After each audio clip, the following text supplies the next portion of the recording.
All right, welcome in, Steelers fans. The message today and tonight, loud and clear. This roster isn't just trying to make the playoffs. It's chasing that 7th Lombardi trophy, and it starts with keeping your best player locked in, paid in full.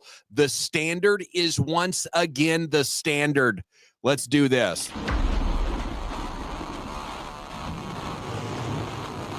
Van to the corner of the end zone. Oh, for a touchdown!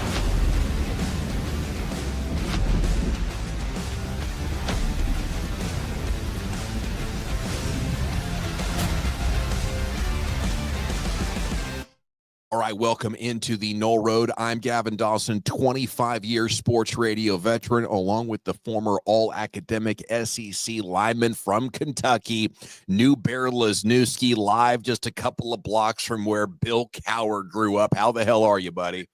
I'm really pumped because, my wife stole the TJ Watt jersey. It was one of her pregnancy things. And, the baby's 2 years old now. So I got to get back in shape. Yeah, I know that feeling. The Knoll Road brought to you, by the way, by Bet Online, a terrific resource if you live somewhere restricts access. Oftentimes, Bet Online and the Bet Online app will get the job done.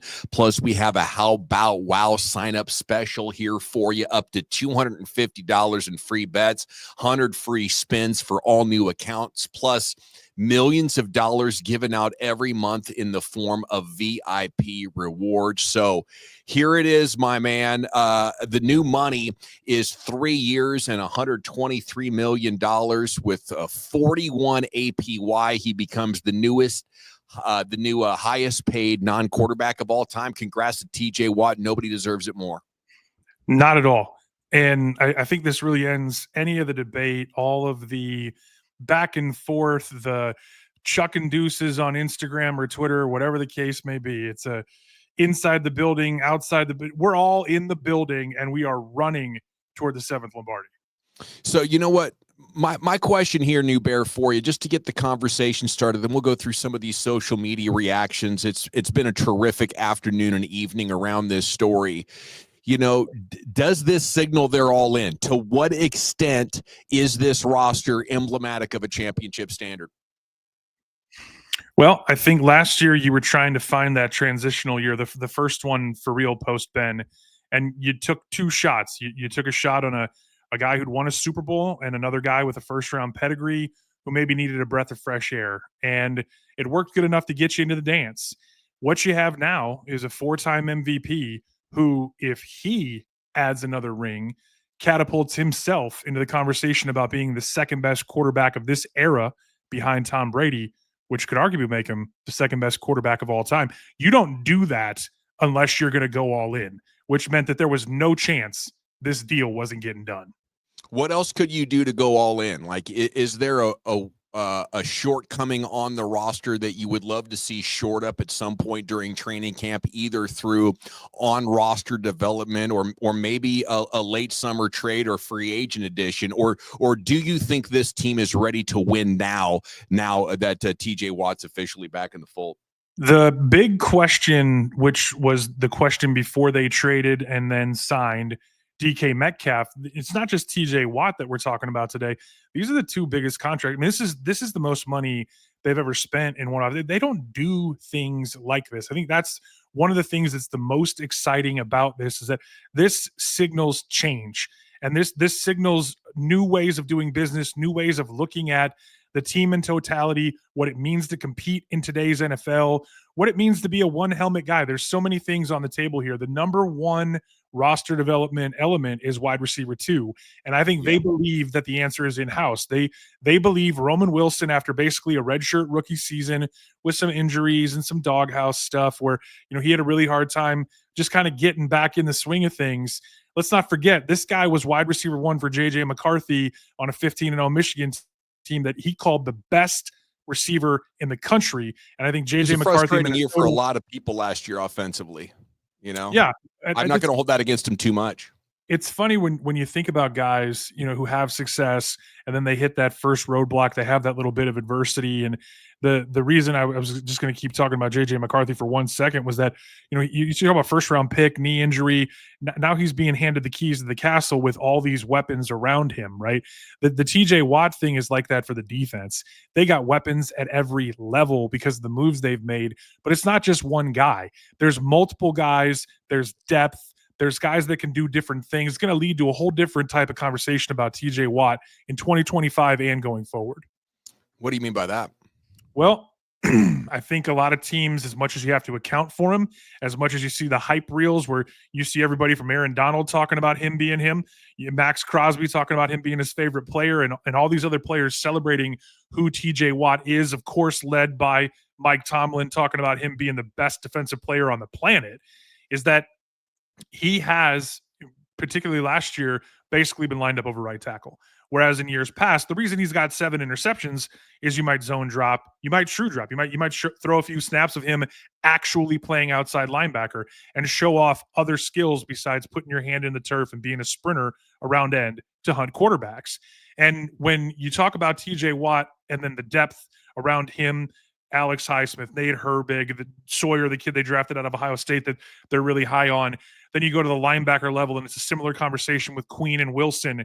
It extends further with Cole Holcomb coming back from Mania, guy who's got all those athletic traits if he's healthy.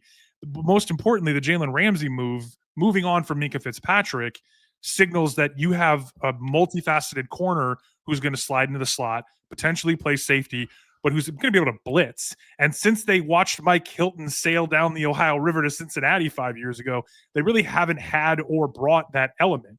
So now you have the opportunity to say, if we can do this with this guy, we can do this with TJ Watt off of it, and then you can let them play off of each other in ways that we saw 3 or 4 years ago when he was a little bit more multiple. I mean, there's so many angles on this topic tree, but now that you brought that up, I do think when you have a guy who can set the edge and rush the edge like TJ Watt, I probably would say at minimum, I want him on the edge exploding 85% of the time. But I think that 15%, or maybe you can stretch it to 20 or 25 on some weeks where the matchup just dictates. Like, for example, if you're up against the best right tackle in the league, are you going to destroy that guy that day for 2 or 3 sacks? Probably not, or are you going to have a frustrating day going one-on-one with the best right tackle in the league? In that situation, let's get crazy, but in a lot of situations, I want him destroying whoever is in front of him. Oh, and I don't disagree with you. And one of the things that is challenging here locally with a lot of the noise around what TJ Watt did or did not do last year in what was, by counting stats and a lot of the things that people saw in the eye test and in certain instances as well, a down year where he only had 11 and a half sacks. Let's not forget that this guy isn't just a pass rusher. He's not a one-trick pony. He was a 3rd overall edge by PFF last year, but he was the number 1 run defense grade.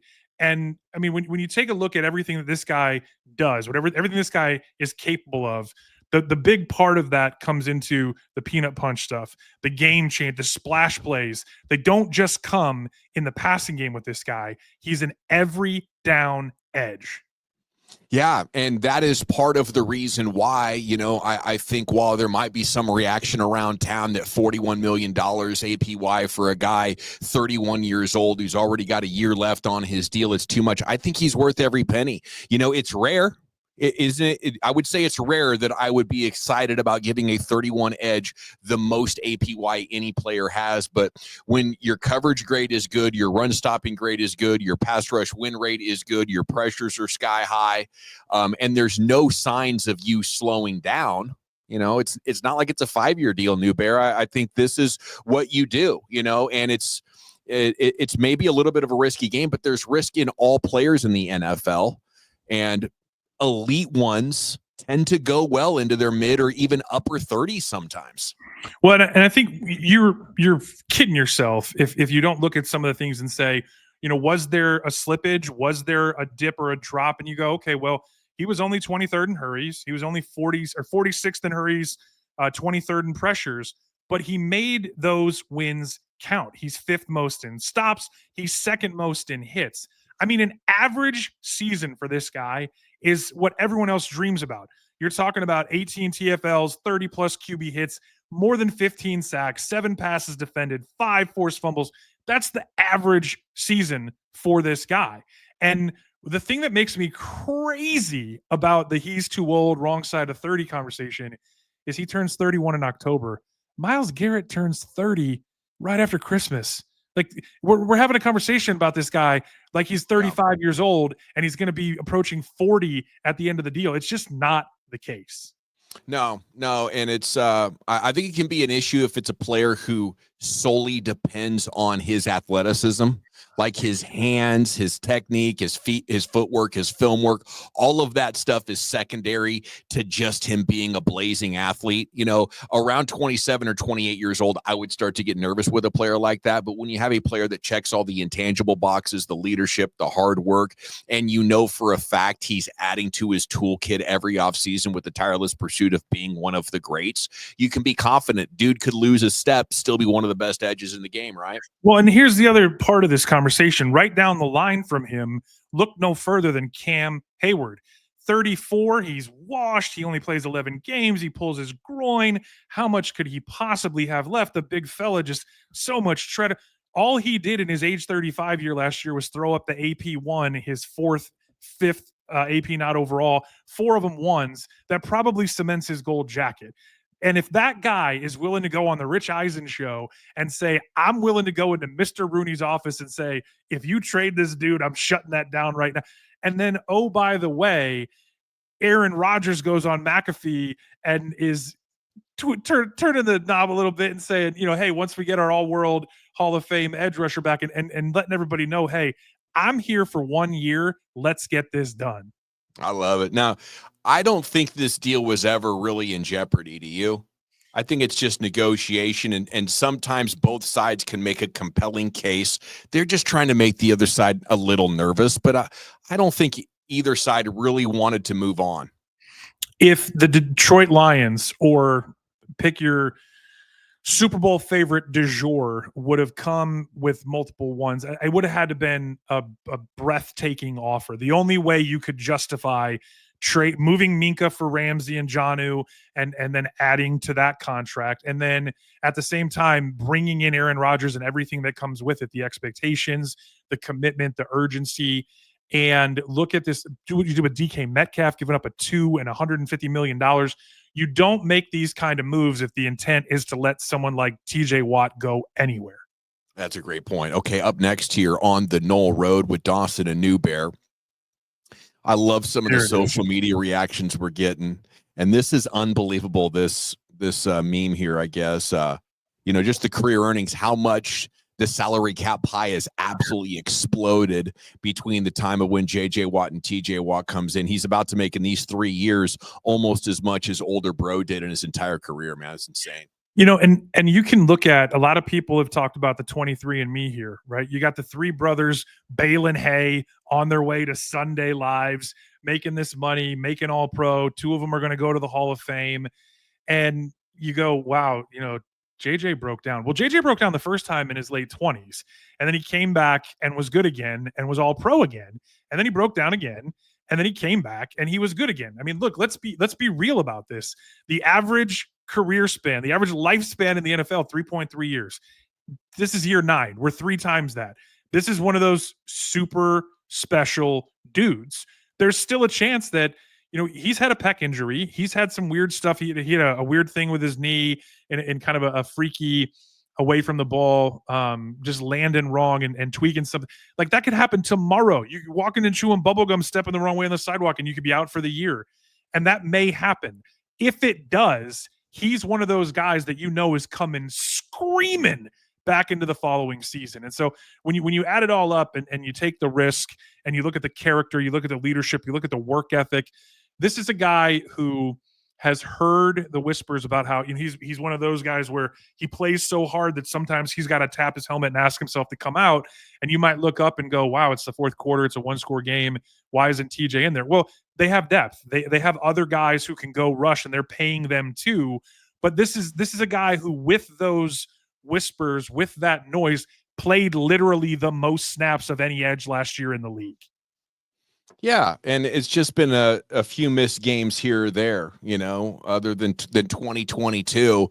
Yeah, I think that once you've played this many years and you've sort of proven that I have the ability to stay on the field, whether that's through toughness or whether that's resilience to injury, I that's to me is reason to believe. Like your Kristaps Porzingis of the NBA, they come in year 1 or 2, they start getting hurt. It's a catastrophic injury or two by the time they're 5 years in. And, then you're, in these kind of situations like a Sam Bradford or, the linebacker Sean Lee. There's a great Western Pennsylvania name for you, an unbelievable guy, got drafted with a torn ACL. And when he was right, he was one of the best linebackers in the NFL for 8 years, but you always knew the next season ending injury was right around the corner. That's not what we're talking about. Maybe it did apply to his older brother. And if you get into the genetics of it, I do believe JJ Watt was pretty damn injury prone after the first half decade of his career, but I just don't think the same thing is true about TJ. I think the opposite is true. One of the fun things about him, there was this video that went viral a couple years ago where he slipped clean in his pool, and everyone was worried that he had hurt himself because it was it went from his little like his Ring camera to virality, and that's what I'm saying is like stuff happens. You could literally hurt yourself cleaning your. First of all, JJ, get a pool guy if you haven't already. But like when you're looking at this and you're talking about what could, what would, what should, what could happen is that he has a thumb injury and he's dealing with an elbow injury like he was last year, and he still gives you 900 plus snaps, 11 and a half sacks, leads the league in forced fumbles. And oh, by the way, let's put one other thing to bed.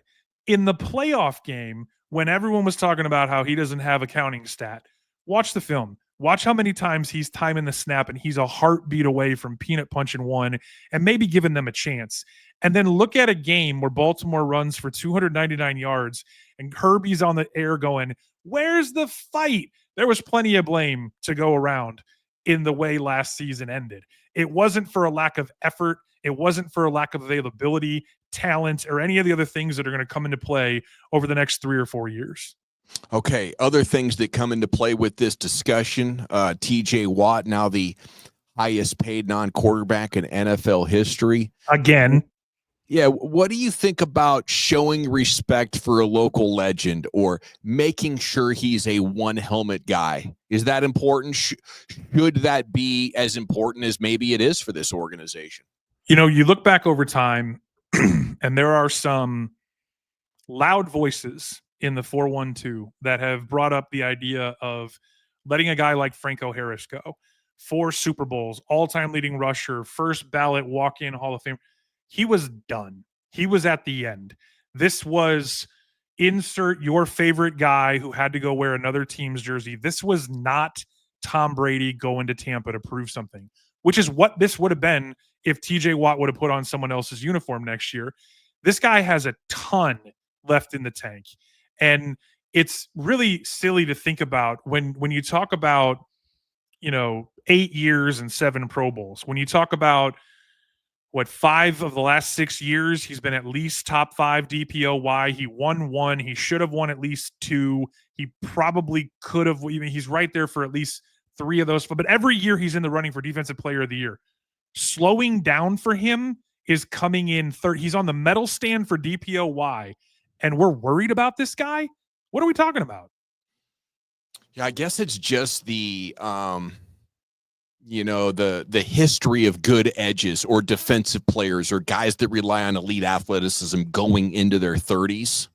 I think that's part of it. But also I think, once a fan base or a media operation, a media horde, once they get frustrated with the lack of success and they start to stew, like the legacy stuff, it starts to matter less, and they start wanting to see their team be a little bit more cutthroat.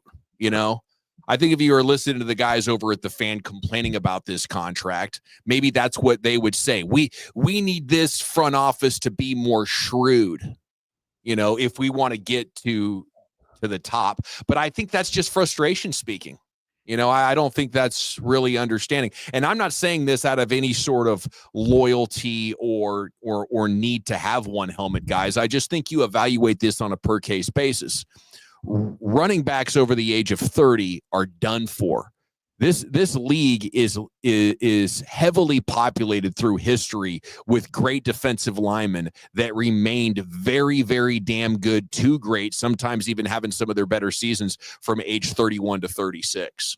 Well, this is where it gets really interesting, because I won't throw a guy like Reggie White into this conversation because he's just a lot bigger, a lot more physical.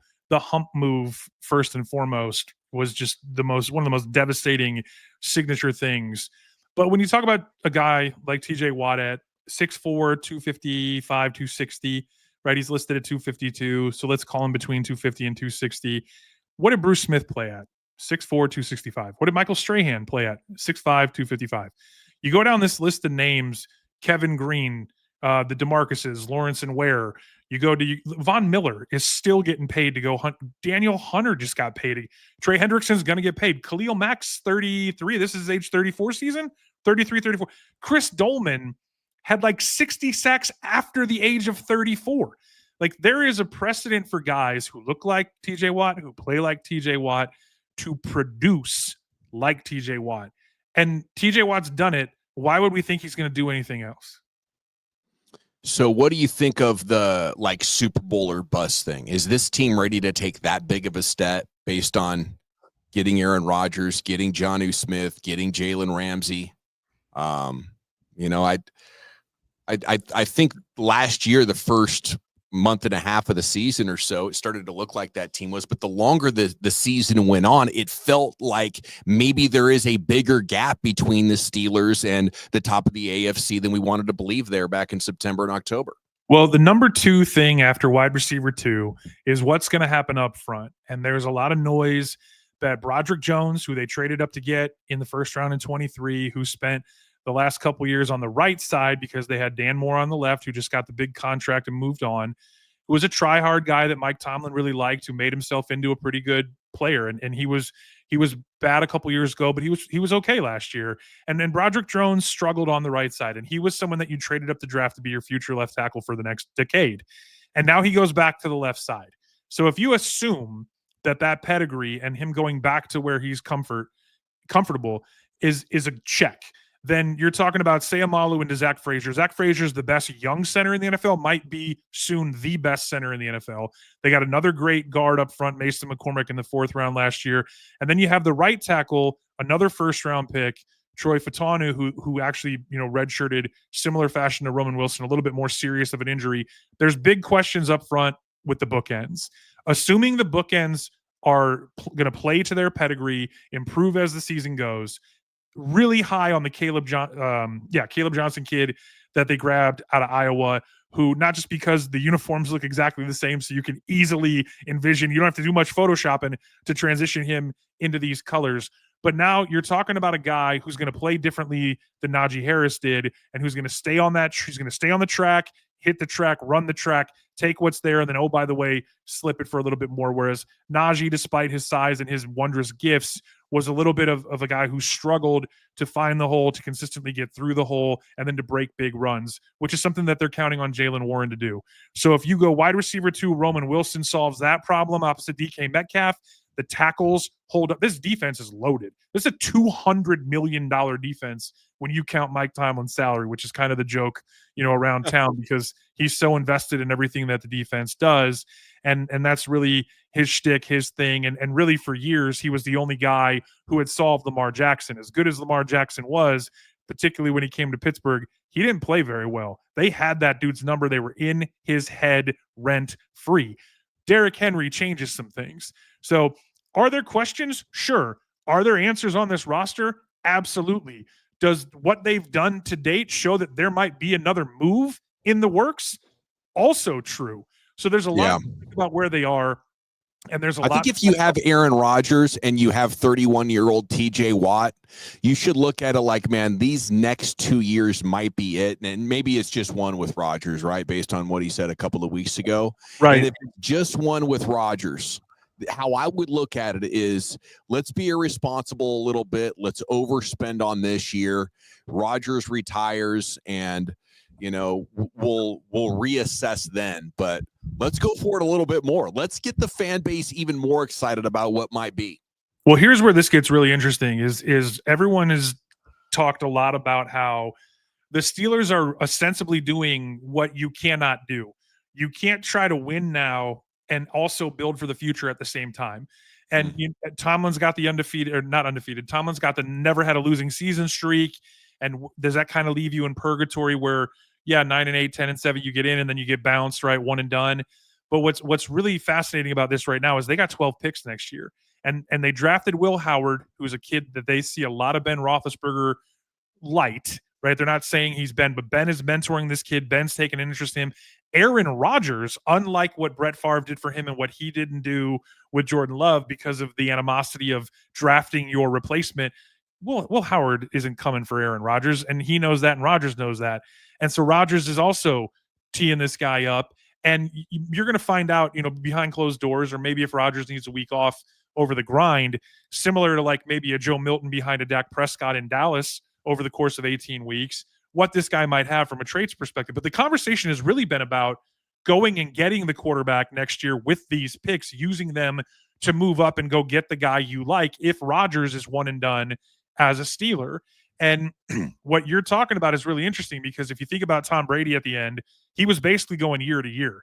And I'd be willing to bet if these guys went on a deep playoff run and they won, Rodgers might think about wanting to repeat. And if they got really close, he might think about how close they are to coming back and doing it again. So now all of a sudden the conversation, the narrative changes from the 12 picks to move up to get whoever you like, the quarterback du jour next year's draft class, into what else do you need for this year's team? Yeah, I think all that is, up in the air. I think, Rodgers is very indecisive. At the same time, he doesn't want people to feel like you can count on me next year. I think he legitimately just wants to take it week to week, season to season. Training camp next week, right? When are you going to be there, New Bear? Well, I'm coming out to California to do some other stuff with you on the other side of the country. So we're looking at some dates around that to get up to Latrobe based on some different things that some other guys on the team here, have going on and get out there to see. It's really one of the coolest environments because it's not like the Cowboys taking the whole organization to California or, what some of these other teams do where they still treat it like the old days. They go to it's a small town, small college. It's old school. It's got that small town, like back in the day vibe. And there's really nothing like it. There's really nothing like this place. When you talk about the brands, when you talk about the global, and they're going to Ireland this year with that global influence. I've lived all over the country and I've been in Pittsburgh for 10 years now, but everywhere I've been, no matter what coast, no matter how big or small the city is, there's always a Steelers bar. And here we go, chants everywhere. Everywhere. I grew up in Portland, Oregon. It's a huge Steelers town. Yeah, it's funny actually. When I was starting out in my career in marketing out there, and my roommate was from Johnstown, PA, and he was a Penn State guy. And he says, "Hey, man, let's go watch a Steelers game." And I was like, we're just going to go to a regular bar. And he was like, "No, man, there's a Steelers bar. I think was it in the Pearl or was it?" Yeah, I mean, there's some really, really, really cool stuff everywhere you go. You terrible towels. Yeah. Here we go, chants. And I actually, I flew down later that year. We flew down to see them play the Chargers in San Diego. And these were the LaDainian Tomlinson, like super Chargers. They were good. And Pittsburgh took over that stadium. It's one of the coolest things to do to see how well Pittsburgh travels. I wanted to show the website, theknollroad.com. You can get some blogs of ours and access to our socials and latest videos up there. And I wanted to remind you, the Knoll Road is brought to you by Bet Online, and you can get a sign-up link in our description, up to $250 in free bets. New members get 50% off their initial deposit matched in free bet credit when you use the sign-up link, or you can scan the QR code that's in the top right-hand corner of the screen right now. For New Bear, I'm Dawson, and until next time, we'll see you on the Knoll Road.